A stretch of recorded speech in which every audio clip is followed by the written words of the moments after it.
নমস্কার, আমি গল্প পাঠে মৌ। গল্প পাঠ যদি আপনাদের ভালো লেগে থাকে তাহলে চ্যানেলটিকে অবশ্যই লাইক, শেয়ার ও সাবস্ক্রাইব করে পাশে থাকবেন। আজকের নিবেদন শ্রদ্ধেয় অনিল ভৌমিকের তুষারে গুপ্তধন এর পরবর্তী অংশ। বরফের ওপর দিয়ে ছুটতে ছুটতে পাহাড়ের নিচে পৌঁছে ফ্রান্সিস হাঁপাতে লাগলো।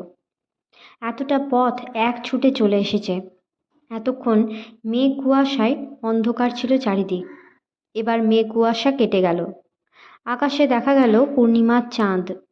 বেশ কিছুক্ষণ পর্যন্ত পরিষ্কার দেখা যেতে লাগলো। ইউনিপেডরা যখন এখনও স্লেজ গাড়ি নিয়ে তাড়া করেনি, তার মানে ওই পাহারাদার দুটো গির্জা থেকে বেরোতে পারেনি। গির্জাটা লোকালয় থেকে একটু দূরেই। ওরা দরজা ধাক্কা দিলেও কারো কানে সে শব্দ পৌঁছবে না। তাছাড়া ইউনিপেডরা অনেকেই আগুন জ্বেলে মাংস ঝলসাচ্ছে, আর আগুনের চারপাশে বসে ড্রাম পেটাচ্ছে আর গাইছে, হই হল্লা করছে। কাজেই দরজায় ধাক্কা দেবার শব্দ কানেই যাবে না। বরফের চাঁয়ের উপরে সাবধানে পা ফেলে ফেলে ফ্রান্সিস পাহাড়টায় উঠতে লাগলো। দম নেবার জন্য মাঝে মাঝে থামছে, আবার উঠছে। এত উৎকণ্ঠা দুশ্চিন্তার মধ্যেও পাহাড়ের গায়ে চাঁদের মৃদু আলো পড়ে যে অপরূপ সৌন্দর্যের সৃষ্টি করেছে তা ওর দৃষ্টি এড়ালো না। সত্যিই অপূর্ব দৃশ্য। সারা পাহাড়টা থেকে একটা নরম আলো বিচ্ছুরিত হচ্ছে। নিসার্গ যে কেন এই সৌন্দর্যকে ঈশ্বরের আশীর্বাদ বলেছে, এবার তার কারণ খুঁজে পেল ও। এমন সময় চূড়োয় পৌঁছলো ফ্রান্সিস। চাঁদটা তখন কিছুটা পূর্ব দিকে ঢলে পড়েছে। ঘুরে দাঁড়াতে চূড়োর ওপাশে ওর দৃষ্টি পড়ল। ও চমকে উঠল। একটা দৃশ্য দেখে চমকালো। চূড়োর ওপাশেই পাহাড়ের বুকে একটা বিরাট জলাশয়। প্রকৃতির কি সৌন্দর্য খেয়াল! এই টলটলে জলের ওপরে কোথাও কোথাও স্বচ্ছ কাচের মতো বরফের পাতলা আস্তরণ। সেই জলাশয়ে চাঁদের আলো পড়ে এক অপার্থিব সৌন্দর্যের সৃষ্টি করেছে। সে কিছুক্ষণ নির্বাক হয়ে অপরূপ প্রাকৃতিক দৃশ্য দেখল। তারপর জলাশয়ের ধার দিয়ে হাঁটতে হাঁটতে পাহাড়ের পেছন দিকে এলো। উঁচু নিচু বরফের চাঁয়ের উপরে পা রেখে রেখে ও নিচে নেমে এলো। অস্পষ্ট দেখতে পেল নিসার্গের চামড়ার তাঁবু। ও যখন তাঁবুর সামনে পৌঁছলো তখন একেবারে দম শেষ। একটু দাঁড়িয়ে থেকে দম নিল। তারপর তাঁবুর চামড়া একটু সরিয়ে ডাকল, নিসার্গ, নিসার্গ। ও জানতো নিসার্গ রাজার সঙ্গে কোর্টল্ডে চলে গেছে। থাকলে এখানে তার মা বাবা আছে। বার কয়েক ডাকার পর কার নড়াচড়ার শব্দ পেল। ও এবার একটু গলা চড়িয়ে ডাকল, নিসার্গের মা আছেন? নিসার্গের মা? এস্কিমোদের ভাষায় কে বলে উঠল, কে? ফ্রান্সিস বুঝল এটা নিসার্গের মার গলা। ও খুশি হলো। অন্ধকারে এগিয়ে গিয়ে বলল, আমি ফ্রান্সিস, নিসার্গের বন্ধু। এবার চকমকি ঠোকার শব্দ শুনল ও। প্রদীপ জ্বালল। দেখল নিসার্গের মা বিছানা থেকে উঠে ওর দিকে তাকিয়ে আছে। ওই আলোতে বুড়ি ফ্রান্সিসকে চিনে হাসল। মুখে বলিরেখাগুলো স্পষ্ট হলো।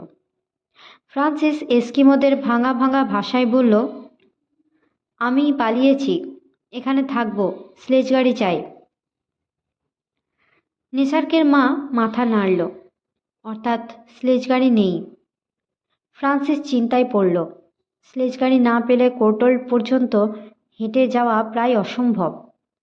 অগত্যা একটা স্লেজ গাড়ি বাট্টাহালির থেকে চুরি করতে হবে। ফ্রান্সিস এবার অন্য বিছানাটার দিকে তাকালো, কিন্তু নিসার্গের বাবাকে দেখতে পেল না। জিজ্ঞেস করল, নিসার্গের বাবা কোথায়?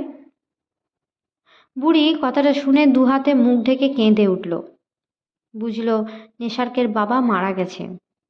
ফ্রান্সিস বলল, কবে উনি মারা গেলেন? বুড়ি বলল, ইউনিপেডরা ওকে মেরে ফেলেছে বলে হাত দিয়ে কুঠার চালাবার ভঙ্গি করল। অর্থাৎ কুঠার দিয়ে মেরেছে। বুড়ি নিজে বোধহয় কোনো রকমে পালিয়ে বেঁচেছে। ফ্রান্সিস নেসার্কের বাবার বিছানায় বসে হাতের ভঙ্গি করে বলল, এখন ঘুমোবো। বুড়ি মাথা নেড়ে সম্মতি জানিয়ে আলোটা নিভিয়ে দিল। সে শুয়ে পড়ল। অনেক চিন্তা মাথায় ভিড় করে এলো। শরীর প্রচণ্ড ক্লান্তিতে ভেঙে পড়ল। আর চিন্তা না করে ও ঘুমোবার চেষ্টায় পাশ ফিরে শুল। পরে সারাটা দিন ও টুপিকেই রইল, একবারও বেরুলো না। ইউনিপেডরা নিশ্চয়ই ওকে খুঁজে বেড়াচ্ছে। দুপুরে নেসার্কের বুড়ি মা ওকে খুব যত্ন করে খেতে দিল। এত সুস্বাদু রান্না অনেক দিন খায়নিও। পাছে বুড়ির কম পড়ে যায়, এই জন্যে সে একটু কম করেই খেলো। টুপিকের ফাঁক দিয়ে ফ্রান্সিস সারাক্ষণ বাইরের দিকে নজর রাখল। বিকেলের দিকে দেখল দূরে একটা স্লেজ গাড়ি পাহাড়ের পাশ দিয়ে বাঁক নিচ্ছে। ফ্রান্সিস তাড়াতাড়ি গুঁড়ি মেরে টুপিক থেকে বেরিয়ে এলো। তারপর বরফের কয়েকটা চায়ের আড়ালে পাহাড়টার নিচে এলো। একটা বিরাট বরফের মধ্যে আত্মগোপন করলো। একটু পরেই একটা স্লেজ গাড়ি টুপিকের সামনে এসে দাঁড়ালো। ফ্রান্সিস আড়াল থেকে দেখল সেই শক্তিশালী চেহারার লোকটা টুপিকের সামনে দাঁড়িয়ে চিৎকার করে এস্কিমোদের ভাঙা ভাঙা ভাষায় বলছে, ভেতরে কে আছিস, বেরিয়ে আয়। বুড়ি বেরিয়ে এলো। লোকটি তেমনি চিৎকার করে জিজ্ঞেস করলো, এখানে ইউরোপিয়ান একজন এসেছিল? বুড়ি জোরে জোরে মাথা নাড়তে লাগলো। লোকটা বিশ্বাস করলো না, টুপিকের ভেতরে ঢুকলো। একটু পরে বেরিয়ে এলো। গাড়িতে উঠতে উঠতে বলল, কাউকে দেখলে খবর দিবি। বুড়ি মাথা নেড়ে বলল, আচ্ছা। বরফের ওপর ছড়ছড় শব্দ তুলে স্লেজ গাড়িটা চলে গেল। কিছুক্ষণ পর্যন্ত কুকুরগুলোর ডাক শোনা গেল। তারপর গাড়িটা পাহাড়ের আড়ালে চলে গেল। ফ্রান্সিস বরফের ফাটলের আড়াল থেকে বেরিয়ে এলো। বুঝল এখানে থাকা নিরাপদ নয়। ইউনিপেডরা নিশ্চয়ই হন্যে হয়ে খুঁজছে ওকে। কোর্টল্ডের দিকে পালাতে হবে, কিন্তু তার জন্যে একটা স্লেজ গাড়ি চাই। ও সন্ধ্যে থেকে বেশ কিছুক্ষণ ঘুমিয়ে নিল। ঘুম থেকে উঠে খেয়ে নিল। তারপর বুড়ি আলো নিভিয়ে শুয়ে পড়ল। রাত একটু গভীর হতেই ফ্রান্সিস তরোয়ালটা কোমরে ঝুলিয়ে চামড়ার আর পশুর লোমে তৈরি চাদরটা গলায় জড়িয়ে নিল। তারপর টুপিক থেকে বেরিয়ে এলো। বুড়িকে ডাকলো না। বাইরে কালকে রাতের মতোই জ্যোৎস্না পড়েছে। অপরূপ দেখাচ্ছে বরফের পাহাড়টা, যেন চাঁদের নরম আলো গায়ে মেখে শূন্যে ভাসছে ওটা। পাহাড়ের পাশ দিয়ে ঘুরে ফ্রান্সিস বেশ কিছুক্ষণ পর বরফের ওপর দিয়ে হাঁটতে হাঁটতে গির্জাটার কাছে এলো। গির্জা পাথরের বাড়িগুলোর আড়ালে আড়ালে আড়ালে গুঁড়ি মেরে রাস্তার ধারে চলে এলো। অনেকক্ষণ থেকেই নিউনিপেডদের ড্রাম বাজানো হই হল্লা শুনতে পাচ্ছিল। একবার দেখলো পাশে একটা বড় অগ্নিকুণ্ড জ্বলছে। অনেক ইউনিপেড আগুনটা চারপাশে গোল হয়ে ঘিরে বসেছে। ড্রামের বাদ্যি চলছে, গানও গাইছে অনেকে, আর আগুনে মাংস ঝলসানো হচ্ছে। ফ্রান্সিস চারিদিকে তাকাতে লাগলো, যদি কোনো স্লেজ গাড়ি পাওয়া যায়। দেখলো স্লেজ গাড়ি কয়েকটাই আছে, কিন্তু কুকুর আর বলগা হরিণগুলো খুঁটিতে বাঁধা। হরিণ বা কুকুরগুলো নিয়ে গিয়ে গাড়িতে জোড়া বেশ ঝুঁকির ব্যাপার। ও যখন ভাবছে সেই পর্যন্ত এই ঝুঁকি নিতেই হবে, তখনই দেখলো একটা স্লেজ গাড়ি রাস্তার পাশে এসে দাঁড়ালো। দুটো লোক নামলো গাড়িটা থেকে। ম্লান চাঁদের আলোয় ও একটা লোককে চিনল, সেই শক্তিশালী চেহারার লোকটা। সঙ্গীটিকে নিয়ে লোকটা আগুনের কুণ্ডের দিকে যেতে লাগলো। ফ্রান্সিস আনন্দে লাফিয়ে উঠল। একেবারে তৈরি স্লেজ গাড়ি পাওয়া গেছে। লোকটা বোধহয় এই গাড়ি চড়ে তাকেই খুঁজতে বেরিয়েছিল।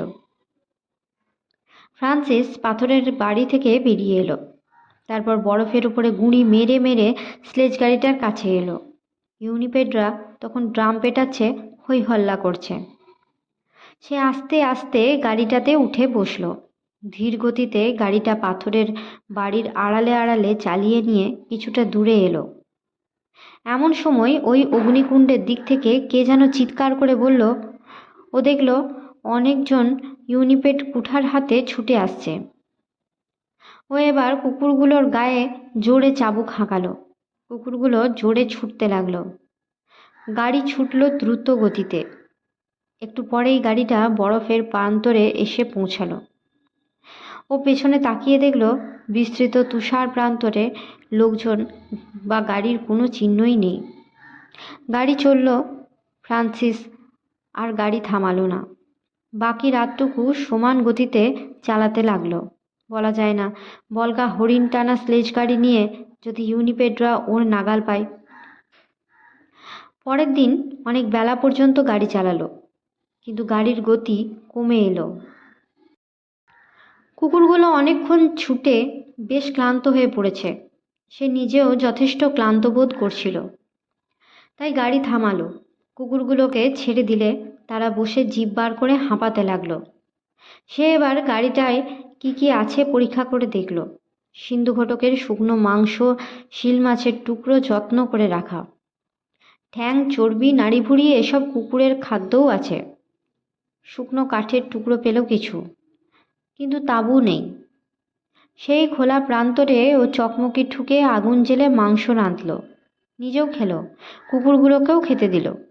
তারপর আবার সব গুটিয়ে নিয়ে দক্ষিণমুখো গাড়ি চালালো। যত তাড়াতাড়ি সম্ভব কোর্টল্ড পৌঁছাতে হবে। সন্ধে হলো, তবু ফ্রান্সিস গাড়ি থামালো না। একটু রাত হতে গাড়ি থামিয়ে আবার আগুন জেলে রান্না করলো, নিজে খেলো, কুকুরগুলোকেও খেতে দিল। তারপর উন্মুক্ত বরফের প্রান্তরে বলগা হরিণের চামড়া পেতে শুয়ে পড়ল। পায়ের কাছে আগুন জ্বালিয়ে রাখল। ওর ভাগ্য ভালো, তুষার বৃষ্টি হলো না, শান্তিতেই কাটল রাতটা। পরদিন আবার যাত্রা। এই পথে অনেক চাঁই ভাঙা বরফ ভেঙে গাড়ি চালাতে হলো। খুব সাবধানে গাড়ি চালাতে গিয়ে গাড়ির গতি কমে গেল। এবড়ো খেবড়ো সেই বরফের প্রান্তর পেরোতে দুপুর গড়িয়ে গেল। দুপুরে বিশ্রাম করে খাওয়া দাওয়া সেরে সে আবার গাড়ি চালাতে লাগলো। সন্ধ্যের আবছা অন্ধকারে কোর্টল্ডের পাথরের বাড়ি ঘর নজরে পড়ল। নির্বিঘ্নে পথটা পার হতে পেরেছে বলে সে মনে মনে ঈশ্বরকে ধন্যবাদ জানালো। রাজা সোক্কাসনের বাসস্থান খুঁজে পেতে বেশি দেরি হলো না। একটা পাথরের বাড়িতে পুত্র ও রানীকে নিয়ে আশ্রয় নিয়েছেন। বাড়িটার চারদিকে পাহারা দিচ্ছে একদল সৈন্য। ফ্রান্সিসকে দেখে ওরা চিনতে পেরে পথ ছেড়ে দিল। একটা ঘরে বলগা হরিণের চামড়ার বিছানায় রাজা সোক্কাসন বসেছিলেন। একটা মৃদু আলো জ্বলছিল ঘরে। ফ্রান্সিস রাজাকে মাথা নুইয়ে সম্মান জানালো। রাজা কেমন যেন শূন্য দৃষ্টিতে ওর দিকে তাকালেন। রাজার দুশ্চিন্তাগ্রস্ত চোখ মুখ দেখে সে মনে ব্যথা পেল। আস্তে আস্তে বাট্টা হালিডে কি ঘটেছে, কি করে ও পালালো, এই সব কথাই বলে গেল। রাজা শুনে গেলেন। তারপর বিষাদগ্রস্ত স্বরে বললেন, ফ্রান্সিস, আমি রাজ্যোদ্ধারের কোনো আশাই দেখছি না। বাকি জীবনটা আমাকে এখানেই নির্বাসনে কাটাতে হবে। ফ্রান্সিস বলল, উদ্যম হারাবেন না রাজামশাই। আমি একটা পরিকল্পনা ছকে নিয়েছি। যদি সফল হই তাহলে আপনি আবার রাজ্য ফিরে পাবেন। রাজা কিছুক্ষণ ফ্রান্সিসের মুখের দিকে তাকিয়ে রইলেন। তারপর একটা দীর্ঘ নিঃশ্বাস ফেলে বললেন, দেখুন চেষ্টা করে। আচ্ছা, নেশার কোথায়? ফ্রান্সিস জিজ্ঞেস করল। ও আঙ্গাগাসালিকে গেছে খাবার দাবার জিনিসপত্র আনতে। কবে ফিরবে? আজকেই তো ফেরার কথা। তাহলে আমি কিছুক্ষণ পরে আসব। ফ্রান্সিস ঘরের বাইরে এলো। ও নুয়ালিকের খোঁজে বেরোলো। খুঁজতে খুঁজতে ও স্থানীয় এস্কিমোদের সর্দারের তাঁবুতে এলো। নুয়ালিক তাঁবুতেই ছিল। তাকে দেখে হাসল। ফ্রান্সিস বলল, নুয়ালিক, একটা থাকবার আস্তানা দাও। নুয়ালিক সব কথা বুঝল না, শুধু হাসতে লাগলো। ফ্রান্সিস তখন অঙ্গভঙ্গি করে বোঝালো ও শুয়ে থাকবার জায়গা চাই। নুয়ালিক মাথা ঝাঁকিয়ে বোঝালো তার একটা আস্তানা ও করে দেবে। সেটা করে দিল। বড় তাঁবুটার কোণার দিক থেকে একটা ছোট ছেঁড়া তাঁবুর জায়গাগুলো দেখে ফ্রান্সিস হতাশ হলো। এই ছেঁড়া তাঁবুতে কি থাকা যাবে? নোয়ালিক ওর মনের ভাব বুঝতে পারল। একটু হেসে ও নিজের তাঁবু থেকে ছুঁচ আর চামড়ার পাকানো সুতো নিয়ে এলো। 1 ঘন্টার মধ্যে তাঁবুটা সেলাই করে একেবারে নতুনের মতো করে দিল। তাঁবুর ভেতরে একটা কাঠের পাটাতন মতো পেতে দিল, তার উপরে সিন্ধু ঘটকের চামড়া পেতে দিল। ফ্রান্সিস চুরি করা স্লেজ গাড়িতে কিছু বিছানার সরঞ্জাম পেল। সেসব পেতে কিছুক্ষণের মধ্যেই একটা সুন্দর বিছানা মতো হয়ে গেল। একটা শিল মাছের তেলের প্রদীপও জেলে দিয়ে গেল। ফ্রান্সিস কিছুক্ষণ এই নতুন আস্তানাটাই রইল। বিছানায় শুয়ে শুয়ে পরবর্তী যে কাজগুলো করতে হবে সেসব ভাবল। সবার আগে নেসারকে চাই, একমাত্র সেই হ্যারির খোঁজ জানতে পারবে। এইসব 7-5 ভাবতে ভাবতে সে উঠে পড়ল, চলল যে বাড়িতে রাজা আছেন সেই দিকে।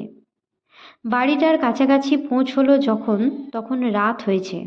বাইরে একজন এস্কিমো সৈন্য ভাবভঙ্গিতে জানালো রাজা শুয়ে পড়েছেন, এখন দেখা হবে না। ফ্রান্সিস ওকে বারবার বলতে লাগলো নেসার্ক ফিরেছে কিনা সেই খবরটাই আমার চাই। সৈন্যটা কিছুই বুঝতে পারল না। তখন সে বারবার নেসার্কের নামই করতে লাগলো। সৈন্যটা তখন আঙুল দিয়ে একটা তাঁবু দেখালো।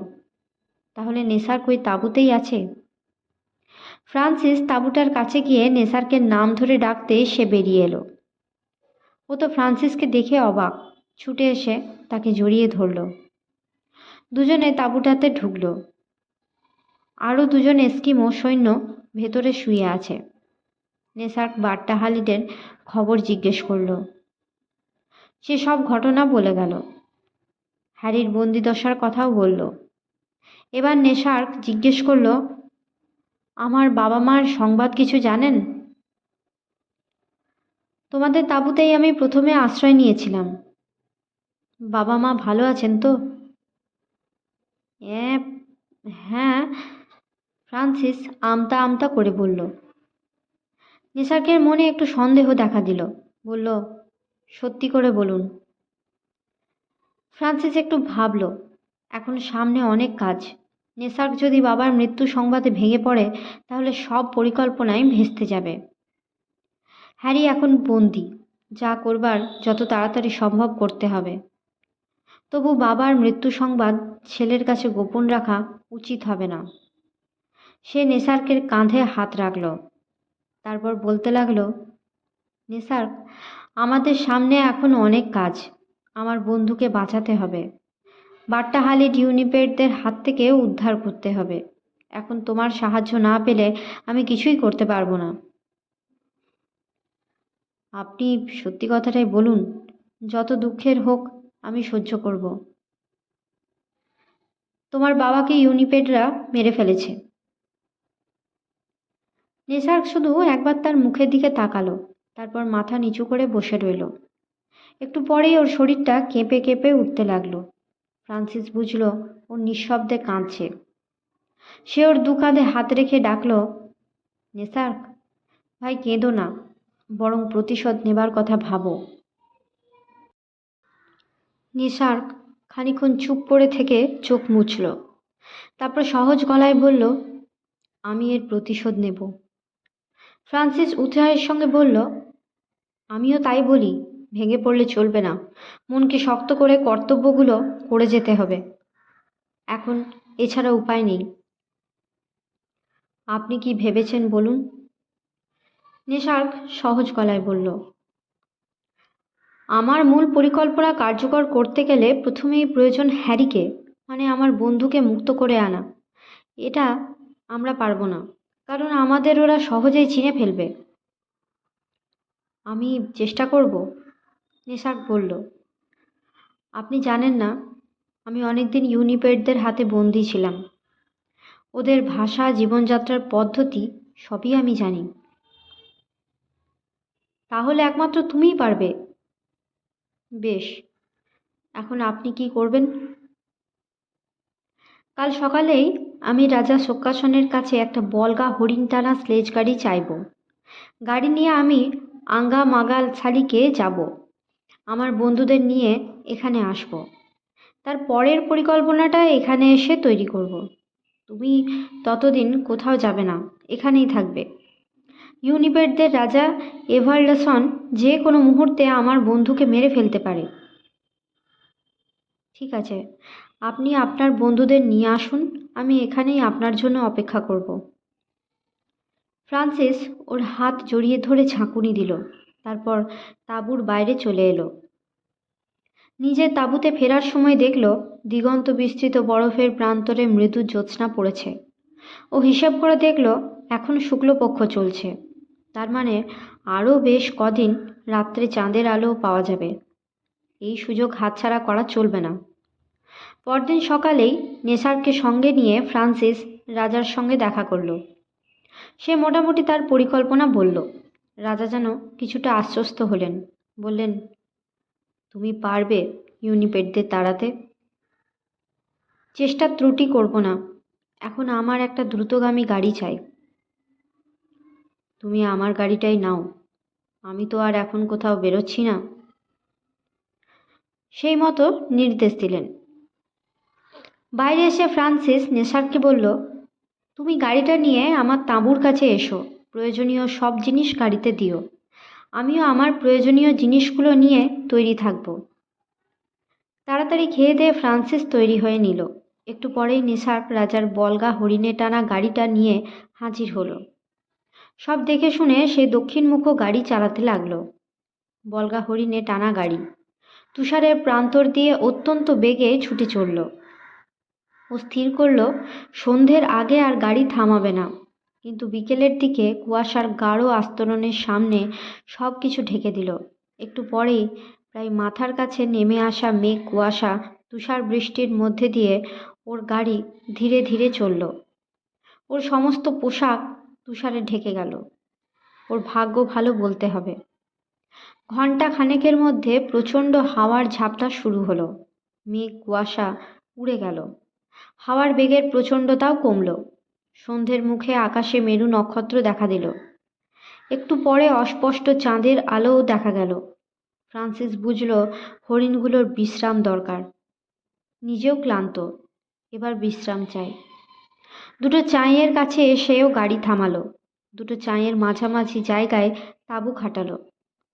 চকমকি ঠুকে আগুন জেলে শুকনো মাংস রাঁধল। খেয়ে দিয়ে শুয়ে পড়ল। নানা চিন্তা মাথায় ভিড় করে এলেও ওরই মধ্যে একসময় ঘুমিয়ে পড়ল।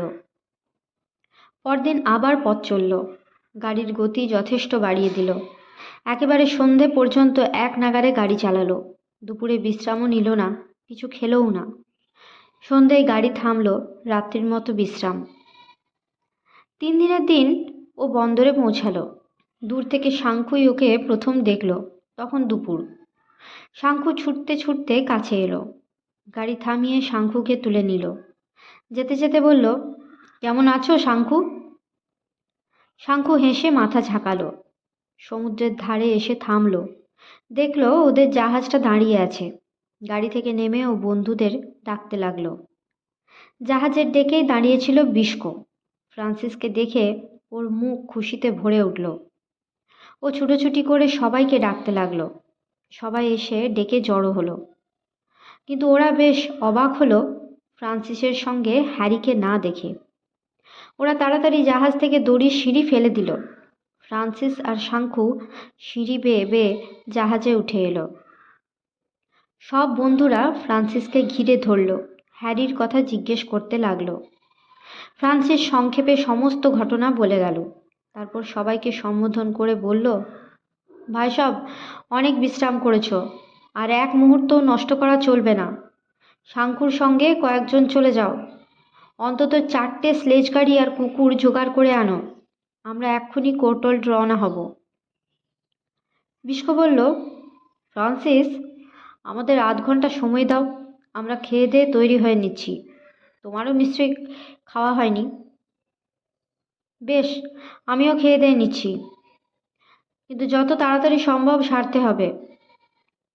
শাঙ্কু স্লেজ গাড়ি জোগাড় করতে চলে গেল। একটু পরেই এস্কিমো সর্দার কালুটুলা এলো। বোধহয় শাঙ্কুর কাছে খবর পেয়েছে। ও মুখ গম্ভীর করে ফ্রান্সিসের কাছে সব শুনল। তারপর ভাঙা ভাঙা নরওয়ের ভাষায় বলল, ইউনিপেডরা বর্বর অসভ্য। ওদের বিশ্বাস করো না। যত তাড়াতাড়ি সম্ভব বন্ধুকে বাঁচাও। কালুটুলা আর কোনো কথা না বলে জাহাজ ছেড়ে চলে গেল। সমুদ্রের ধারে সব স্লেজ গাড়ি তৈরি হয়েছিল। ফ্রান্সিস সমস্ত প্রয়োজনীয় জিনিস গাড়িতে তুলে নিতে বলল। গোটা 10 কুঠারও নিতে বলে দিল। কিছুক্ষণের মধ্যেই সবাই তৈরি হয়ে গাড়িতে এসে বসল। ফ্রান্সিসও তার গাড়িতে উঠল। এমন সময় কুঠার হাতে শাঙ্কু এসে হাজির। বলল, আমিও তোমাদের সঙ্গে যাব। অগত্যা ওকেও গাড়িতে তুলে নেওয়া হলো। রওনা হবার আগে ফ্রান্সিস গাড়ির ওপর দাঁড়িয়ে সবাইকে লক্ষ্য করে বলল, চাবুক চালাবার সময় সাবধান, যেন চাবুকটা লম্বা লাগামে আটকে না যায়। কারো অসুবিধা হলে শাঙ্কুকে ডেকো, ও সব বুঝিয়ে দেবে। ফ্রান্সিস গাড়িতে বসে ওর গাড়ি ছেড়ে দিল। দেখা গেল সবাই ওর পেছনে পেছনে গাড়ি চালাতে শুরু করলো। যাত্রা শুরু হলো। গাড়ির মিছিল চলল। গাড়ি চলাকালে বরফ ভাঙার খসখস শব্দ। ওদের কথাবার্তা ডাকাডাকির শব্দে নির্জন বরফের প্রান্তর মুখর হয়ে উঠল। কিছু দূরে যেতেই দুটো গাড়ি আটকে গেল। সেই চাবুক লাগামে আটকে যাওয়ার ব্যাপার। শাঙ্কু উঠে এসে চাবুক খুলে আবার গাড়ি চালু করলো। আবার সব গাড়ির একসঙ্গে চলা শুরু হলো। ফ্রান্সিস যতটা তাড়াতাড়ি কোর্টল্ডে পৌঁছবে ভেবেছিল তা আর হলো না। প্রায় 5 দিন লেগে গেল। এখানে পৌঁছে তারা আগের তাঁবুটাতে আস্তানা নিল। পথে তুষার ঝড়ের পাল্লায় পড়তে হলো না বলে ওরা খুশি হলো। সন্ধ্যাবেলা ফ্রান্সিস সবাইকে নিজের তাঁবুতে ডাকলো। সবাই এলে সে বলল, ভাই সব, আমাদের আর দেরি করা চলবে না। আমি নেসারকে নিয়ে কাল সকালেই বার্তাহালিতে রওনা হব। তোমরা দুপুর নাগাদ রওনা দেবে। শাঙ্কু তোমাদের পথ দেখিয়ে নিয়ে যাবে। তোমরা কুকুরটানা গাড়িতে যাবে, কাজেই তোমাদের ওখানে পৌঁছতে দেরি হবে। তোমরা পৌঁছাবার আগেই আমরা হ্যারিকে মুক্ত করব। তার পরের কাজ ওখানে আমরা পৌঁছাবার পর ঠিক করব। সভা ভেঙে গেল। কথা বলতে বলতে ওর বন্ধুরা নিজেদের তাঁবুতে চলে গেল। রাত্রে শুয়ে শুয়ে সে ভবিষ্যৎ পরিকল্পনা ভাবতে লাগলো। ভোর হতেই নেসার ওর কাছে এলো। রাজা সোক্কাসনের বলগা হরিণটানা স্লেজ গাড়িটা ওর তাঁবুর বাইরে রাখা ছিল। খুব তাড়াতাড়ি সব গোছগাছ করে নিয়ে ও আর নেসার্ক গাড়িতে উঠে বসল। বন্ধুরা কয়েকজন এসে বিদায় জানালো। ও গাড়ি ছেড়ে দিতে বলল। নেসার্ক গাড়ি চালাতে লাগলো। ও গাড়ি চালাতে ওস্তাদ। নিপুণ হাতে বেশ দ্রুত গতিতে ও গাড়ি চালাতে লাগলো। গাড়ি চলল বরফের প্রান্তরের উপর দিয়ে। আকাশ অনেকটা পরিষ্কার, বেশ দূর পর্যন্ত দেখা যাচ্ছে। দুপুরের একটু আগে ওরা দুটো মেরু ভাল্লুক দেখল। কাছাকাছি আসতে দেখল একটা মা ভাল্লুক আর বাচ্চা। নেশার গাড়ি চালাতে চালাতে বলল, বাচ্চাটা ধরবো নাকি? না, ফ্রান্সিস দৃঢ় স্বরে বলল, এখন প্রতিটি মুহূর্ত আমাদের কাছে মূল্যবান। নেসার্ক আর কোনো কথা না বলে গাড়ি চালাতে লাগলো। ভালুক দুটোর কিছু দূরে গাড়িটা চলল। নেসার্ক বেশি কাছে গেল না। এক মা ভাল্লুক, তার উপর সঙ্গে বাচ্চা আছে, হয়তো আক্রমণ করে বসতে পারে। কিছু দূর এগিয়ে ওরা তাঁবু খাটালো। রান্না খাওয়া সেরে আবার গাড়ি ছোটালো। পথে ওরা মেরুর জ্যোতি দেখল। কি অপরূপ দৃশ্য! ফ্রান্সিস আগেও দেখেছে, তাই খুব অবাক হলো না। তাছাড়া ওর মনে তখন নানা চিন্তা। প্রাকৃতিক সৌন্দর্য দেখার মতো মনের অবস্থা নয়। দিন চারেকের মধ্যেই ওরা বার্তাহালিডের কাছাকাছি পৌঁছে গেল। তখন সকাল, আকাশে মেঘ কুয়াশা নেই। অনুজ্জ্বল রোদে ওরা দূর থেকে বার্তাহালিডের ঘর বাড়ি টুপিক দেখতে পেল। ফ্রান্সিস তখন গাড়ি চালাচ্ছিল। ও গাড়ি থামালো। আর এগুনো ঠিক হবে না। ইউনিপেডদের নজরে পড়ে যেতে পারে ওরা। গাড়ি থামিয়ে তাঁবু খাটালো। একটু বিশ্রাম করে দুপুরের খাওয়া দাওয়া সারল। তারপর ফ্রান্সিস নেসার্ককে বলল, নেসার্ক, তুমি তো আমাদের থাকবার ঘরটা দেখেছ। আমার বন্ধু হ্যারি ওই ঘরেই আছে। খুব সাবধানে তাকে মুক্ত করতে হবে। এখন নয়, আমি রাত্রে যাব, নেসার্ক বলল।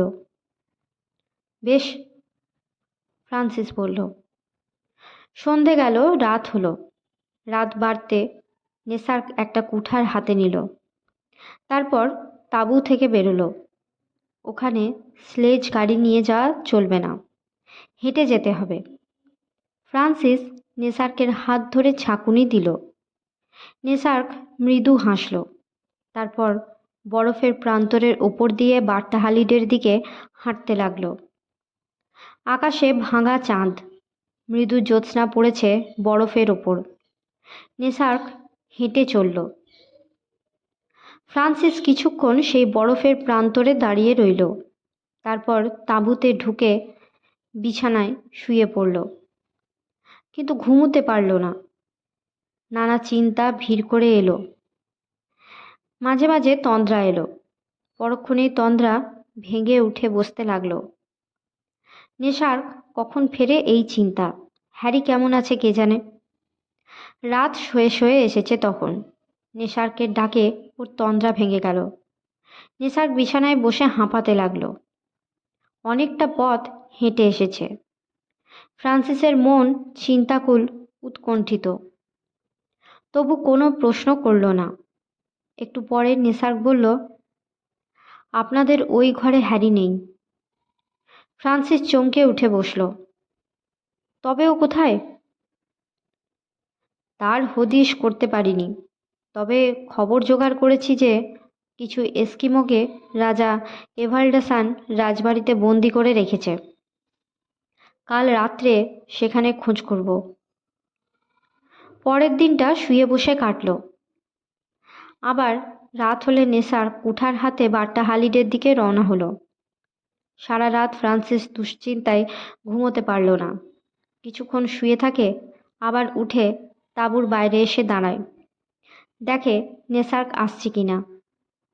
শেষ রাতের দিকে নেসার্ক ফিরে এলো। বসে কিছুক্ষণ বিশ্রাম করল। তারপর ডাকলো, ফ্রান্সিস। বলো, হ্যারিকে পেলে? একটা দুঃসংবাদ আপনাকে দিতে হচ্ছে। শিগগির বলো। হ্যারি মারা গেছে। ফ্রান্সিস দ্রুত বিছানা থেকে উঠে দাঁড়ালো। ওর বুক থেকে গভীর দীর্ঘশ্বাস বেরিয়ে এলো। ও দ্রুত এগিয়ে এসে নেসার্কের দু কাঁধে হাত রাখল। সব বলো নেসার্ক।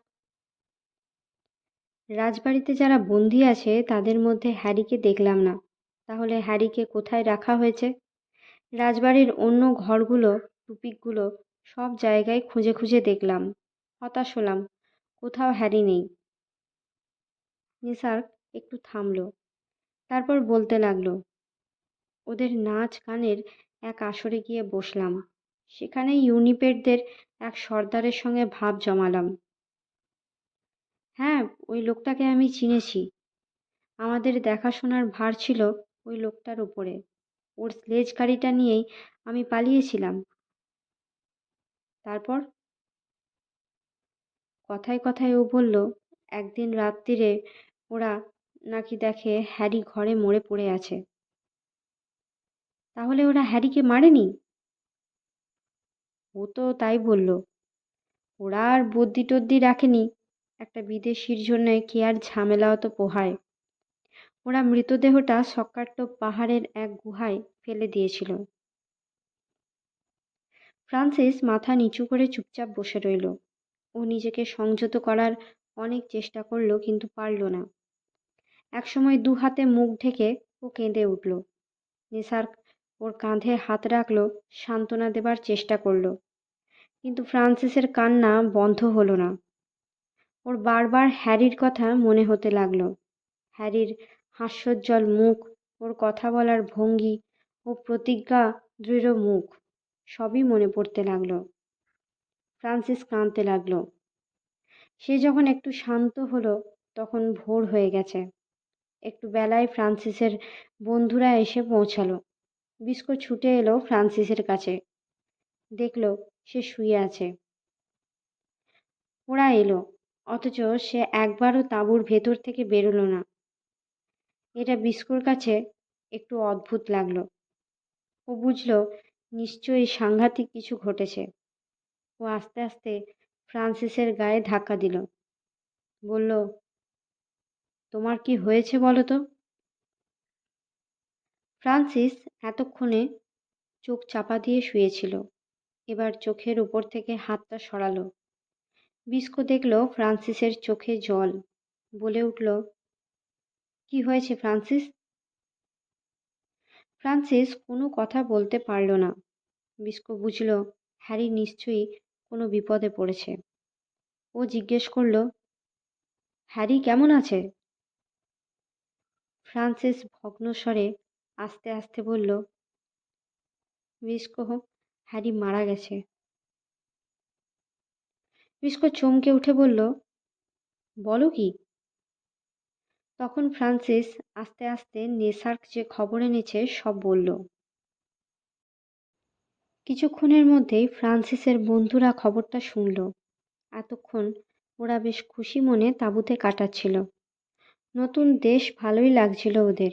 হ্যারির মৃত্যু সংবাদ মুহূর্তে ওদের সবাইকে স্তব্ধ করে দিল।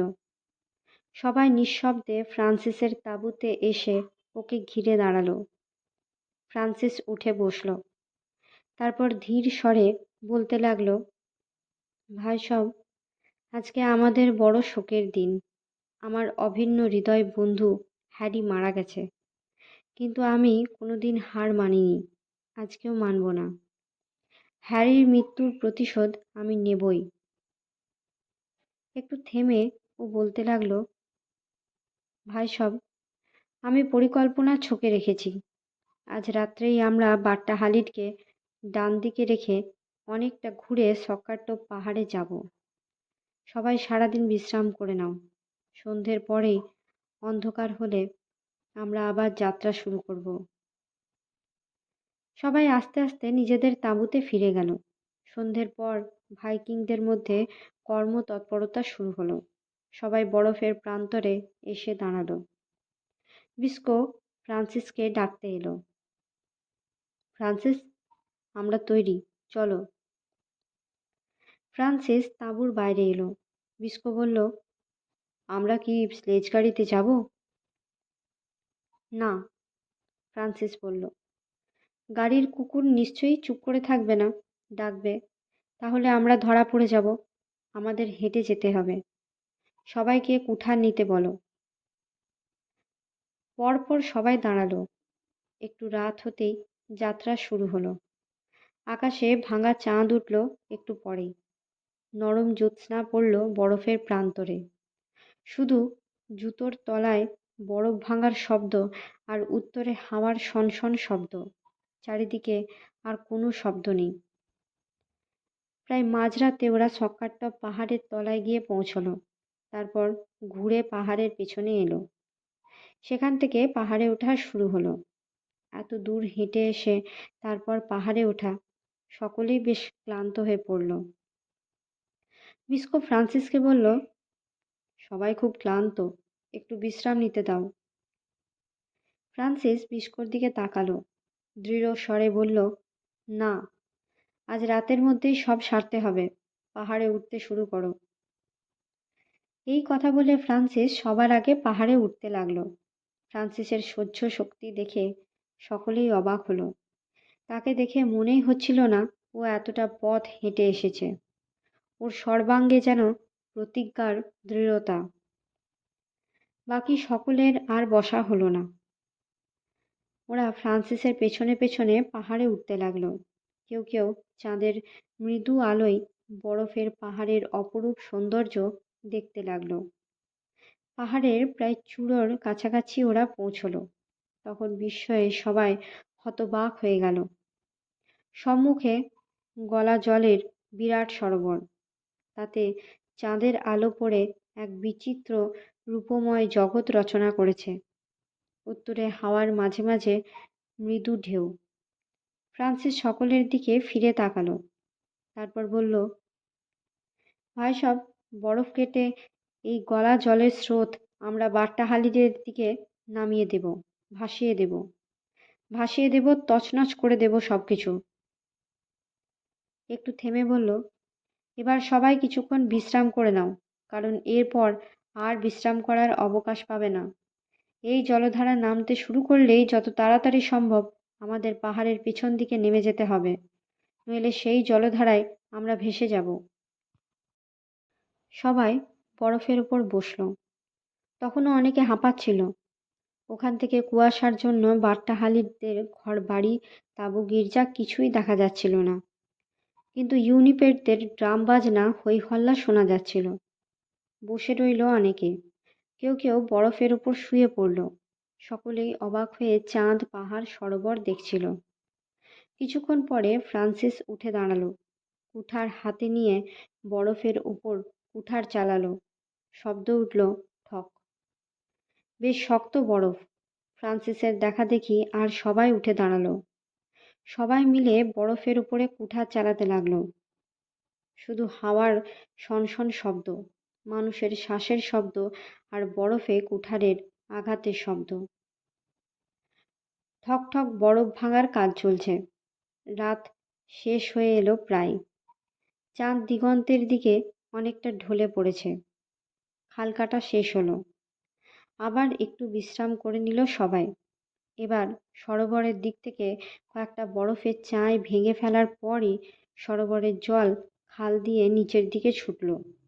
ফ্রান্সিস কুঠার শূন্যে ঘুরিয়ে চিৎকার করে বলল, আর এক মুহূর্ত দেরি নয়, সবাই পাহাড়ের পিছন দিকে আসতে শুরু করো। সবাই ছুটল পাহাড়ের পিছন দিকে।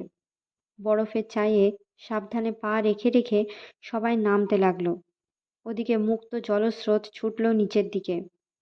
গলা জল বরফের চায়ের ফাটলগুলোতে ঢুকতে লাগলো। বরফের চাইগুলো আলগা হয়ে যেতে লাগলো। প্রচণ্ড শব্দে চাইগুলো ফেটে যেতে লাগলো। বড় বড় বরফের টুকরো চারিদিকে ছড়িয়ে পড়তে লাগলো। ফ্রান্সিসদের কাটা খাল বড় হতে লাগলো। মুহুর্মুহু বরফের চাই ফাটতে লাগলো। জলপ্রপাতের মতো জলধারা প্রচণ্ড বেগে ছুটল বাট্টাহালিদের দিকে। জলধারার প্রথম ধাক্কাতেই টুপিগুলো খড়কুটোর মতো ভেসে গেল।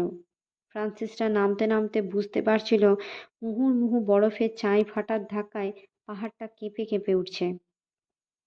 বাট্টাহালিদের দিক থেকে ভেসে এলো চিৎকার, কান্নাকাটির শব্দ। বিরাট বিরাট বরফের চাই পাহাড়ের নিচে ভেঙে পড়তে লাগলো। গির্জা, রাজবাড়ি আর অন্য সব পাথরের বাড়ি ঘর ভেঙে পড়ল। গির্জার চূড়োর কাঠের কুসটা ভেঙে পড়ল। শুধু রাজবাড়িটার বিশেষ কোনো ক্ষতি হলো না, তবে জলের প্রচণ্ড ধাক্কা থেকে রেহাই পেল না কিছুই। বেশ কিছুক্ষণ ধরে চলল বরফ কাটার ফাটার শব্দ এবং জলস্রোত। ফ্রান্সিসরা ততক্ষণ অপেক্ষা করল পাহাড়ের ওপাশে। তারপর সবাই আসতে লাগলো বাট্টাহালিদের দিকে। প্রান্তরের বরফ আর শক্ত নেই। সেখান দিয়ে জলধারা বয়ে গেছে। সেখানে বরফ আর কাদায় জায়গাটা দুর্গম করে তুলেছে। তারই মধ্যে দিয়ে ওরা হেঁটে চলল। ওরা যখন বাট্টাহালিদের ঢুকলো, দেখলো এখানে ওখানে ইউনিপেড সৈন্যরা মরে পড়ে আছে। একটা টুপিকও দাঁড়িয়ে নেই, সব ভেসে গেছে। শুধু রাজবাড়ি আর চূড়া ভাঙা গির্জাটা দাঁড়িয়ে আছে। রাজবাড়িটার অনেক জায়গায় পাথরের দেওয়ালের পাথর খসে পড়েছে। ফ্রান্সিস ভেবেছিল এই জলধারায় ইউনিপেড সৈন্যরা ভেসে গেছে, কিন্তু রাজবাড়ির কাছাকাছি আসতেই বেশ কিছু সৈন্যকে রাজবাড়ি থেকে আসতে দেখল। ফ্রান্সিস বন্ধুদের দিকে তাকিয়ে বলল, এখন কিছু ইউনিপেড আছে, তোমরা তাদের মোকাবিলা করো, আমি গির্জাটায় যাচ্ছি। ফ্রান্সিস একা গির্জার দিকে চলল। এর মধ্যেই ভাইকিংদের সঙ্গে অবশিষ্ট ইউনিপেডদের রাস্তায় রাজবাড়িতে লড়াই শুরু হয়ে গেল। ইউনিপেডরা কুঠার চালাতে ওস্তাদ। ভাইকিংরা কুঠার ফেলে তরোয়াল বের করে ওদের সঙ্গে লড়তে লাগলো। চাঁদের মৃদু আলোয় এই লড়াই চলল। উভয় পক্ষের চিৎকার ছোটাছুটিতে বাট্টাহালির জেগে উঠল। ফ্রান্সিস গির্জাটার দরজায় এসে দাঁড়ালো। দরজাটা হাঁ করে খোলা। বোঝা গেল তালাটা ভেঙে ফেলা হয়েছে। ও ভেতরে ঢুকলো।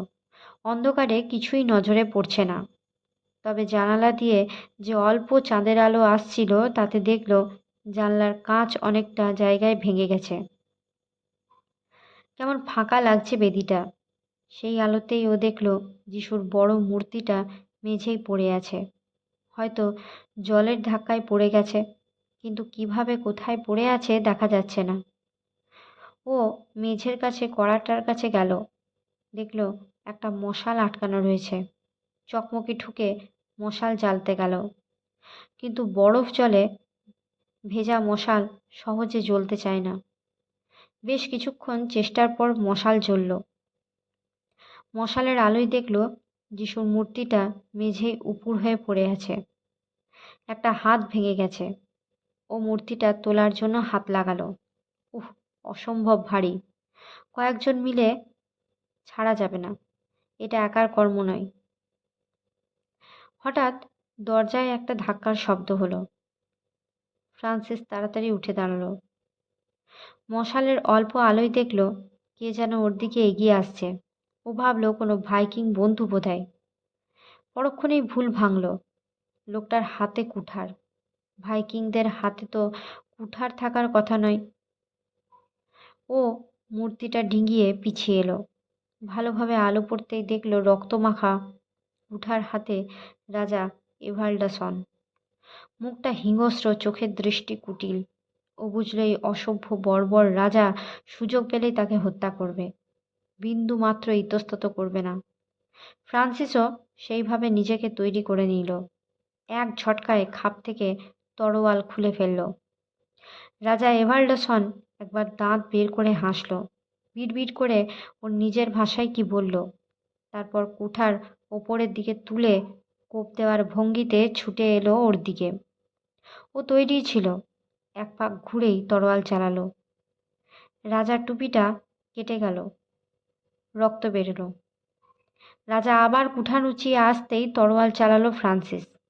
কুঠারের সঙ্গে তরোয়াল লেগে ঝনঝন শব্দ হলো। কুঠারের সঙ্গে লড়াই করতে ফ্রান্সিস অভ্যস্ত নয়, কাজেই বারবার সরে সরে গিয়ে আত্মরক্ষা করতে লাগলো।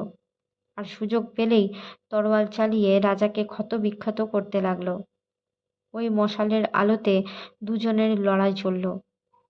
দুজনেই পরিশ্রান্ত হলো। জোরে জোরে শ্বাস পড়তে লাগলো দুজনের। ফ্রান্সিস ক্লান্ত হয়ে বেশি, কারণ সন্ধ্যের পর থেকে ও একরকম বিশ্রামই পায়নি। তাই ও ক্লান্ত হয়ে পড়ল। অতটা পথ হেঁটেছে, পাহাড়ে উঠেছে, খাল কেটেছে, তারপর কাদা বরফের মধ্যে দিয়ে হেঁটে এখানে এসেছে। এই মোকাবিলার আগে একটু বিশ্রামের দরকার ছিল, কিন্তু এখন আর সেভাবে ভেবে লাভ নেই। সম্মুখে মৃত্যুদূতের মতো দাঁড়িয়ে রাজা এভাল্ডাসন, হিংস্র বর্বর রাজা। ফ্রান্সিস নতুন উদ্যমে ঝাঁপিয়ে পড়ল। চলল লড়াই। ও বেশ বুঝতে পারল তার দম ফুরিয়ে আসছে। জোরে জোরে হাঁপাতে লাগলো। একসময় রাজা এপাশ ওপাশ কুঠার ঘোরাতে ঘোরাতে এগিয়ে এলো। একবার কুঠারের ফলাটা ওর প্রায় মাথা ছুঁয়ে গেল। ও সঙ্গে সঙ্গে তরোয়াল চালালো রাজার মাথাটা লক্ষ্য করে, কিন্তু রাজা দ্রুত মাথা সরিয়ে নিল। কোপটা পড়ল রাজার কাঁধে। কান থেকে গল গল করে রক্ত বেরিয়ে এলো, কিন্তু তরোয়ালটা বের করে নিয়ে আসার আগেই রাজা কুঠারটা তুলে মারতে উদ্যত হলো। ও মেঝেই পড়ে থাকা যিশুর মূর্তিতে পা লেগে বেদির ওপর চিৎ হয়ে পড়ল, ঠিক মাথার উপর রাজার উদ্যত কুঠার। ডান কাঁধে তরোয়ালের গভীর ক্ষতের জন্য রাজা কুঠারটা সবল হাতে ধরতে পারছিল না। তবু ওই অবস্থাতেই কুঠারে ঘা দিলে ওর বুকেই সেটা লাগবে। ফ্রান্সিসের তখন অসহায় অবস্থা, কিন্তু কুঠারের ঘাটা নেমে আসার আগেই হঠাৎ রাজার হাতটা কেমন যেন অবশ হয়ে এলো। হাত থেকে কুঠারটা পড়ে গেল মেঝেই। রাজা হুমড়ি খেয়ে পড়ল তার উপরে। ও এক ধাক্কায় রাজাকে সরিয়ে দিল। বেদির গা থেকে গড়িয়ে রাজা উপুড় হয়ে মেঝেই পড়ে গেল। ও দেখল রাজার পিঠে একটা কুঠার আমূল বিঁধে আছে।